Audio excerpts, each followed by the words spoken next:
नमस्कार मित्रमैत्रिणींनो, स्वामी समर्थ. भगवान विष्णूच्या आवडत्या तुळशीचे धार्मिक महत्त्व काय, जाणून घ्या रंजक गोष्टी. तुळशीला हिंदू धर्मात पूजनीय मानले जाते. सर्वीकडे तुळशीला पाणी आणि दिवा अर्पण करतात. तुळशीमुळे कुटुंबातील सर्व संकटे दूर होतात असे म्हणतात. येथे जाणून घ्या तुळशीच्या रोपाच्या 5 विशेष गुणधर्माबद्दल. नंबर 1. पौराणिक मान्यतेनुसार तुळशी भगवान विष्णूला अत्यंत प्रिय आहे. त्यांच्याशिवाय श्रीहरीची पूजा कधीच पूर्ण होणार नाही. असे म्हणतात की ज्या घरात तुळशीचे रोप असते तेथे वास्तुदोषांचा प्रभाव राहत नाही आणि सुख समृद्धी टिकून राहते. नंबर 2. ग्रहणाच्या आधी अन्नपदार्थामध्ये तुळशीचे पाने टाकल्याने ग्रहणाच्या हानिकारक किरणांचा अन्नावर परिणाम होत नाही आणि अन्न शुद्ध राहते, कारण तुळशीमध्ये पारा असतो. पाऱ्यावर कोणत्याही प्रकारच्या किरणांचा परिणाम होत नाही. नंबर 3. तुळशीमध्ये औषधी गुणधर्म भरलेले आहेत. सर्दी, खोकला, दातांचे आजार आणि श्वसनाचे आजार बरे करण्यासाठी याचा उपयोग होतो. तुळशीला संसर्गाशी लढण्यासाठी देखील उपयुक्त मानले जाते. नंबर 4. घर बांधताना तुळशीचे मूळ जर तुळशीच्या रंगाच्या कपड्यात पायातल्या घागरीत ठेवले तर त्या घरात वीज पडण्याची भीती नसते. नंबर 5. तुळशीची एक छोटी रोपं 24 तास ऑक्सिजन पुरवते. हे एक उत्कृष्ट एअर प्युरिफायर आहे. जिथे ते स्थापित केले आहे तिथे आजूबाजूला भरपूर ऑक्सिजन राहतो आणि वातावरण स्वच्छ राहते.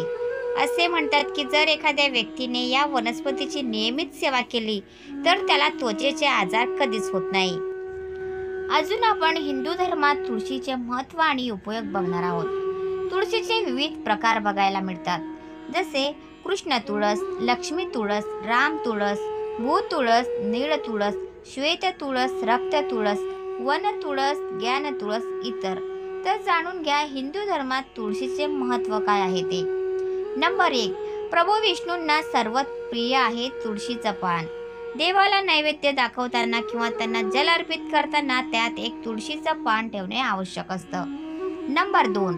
तुळशीचं पान सेवन केल्याने शरीराला कोणत्याही प्रकारचा आजार किंवा शोक होत नाही. दररोज 4 तुळशीचे पाने रिकाम्या पोटी सकाळी खाल्ल्याने मधुमेह, रक्तविकार, वात, पित्त, कर्करोग इतर आजार नाहीसे होतात. नंबर 3. तांब्याच्या लोट्यात एक तुळशीचं पान घालून ठेवावं. तांबा आणि तुळस दोघांमध्ये पाणी शुद्ध करण्याची क्षमता असते. दूषित पाण्यात देखील तुळस घालून पाणी शुद्ध करता येतं. नंबर 4.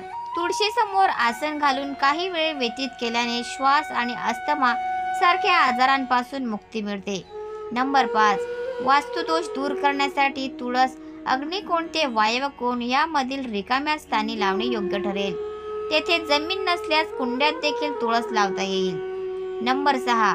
आपल्या घरावर संकट येणार असल्यास याबद्दल सर्वात आधी तुळशीला ज्ञान होतं, त्यामुळे तुळस वाळून जाते. आपण कितीतरी जपत असाल तरी अशा वेळी तुळस वाळू लागते. तर मित्रांनो, तुम्हाला आजचा व्हिडिओ कसा वाटला प्लीज कॉमेंटमध्ये नक्की सांगा. आणि व्हिडिओ जर आवडला असेल तर व्हिडिओला लाईक करा, शेअर करा आणि चॅनलला सबस्क्राईब करायला विसरू नका.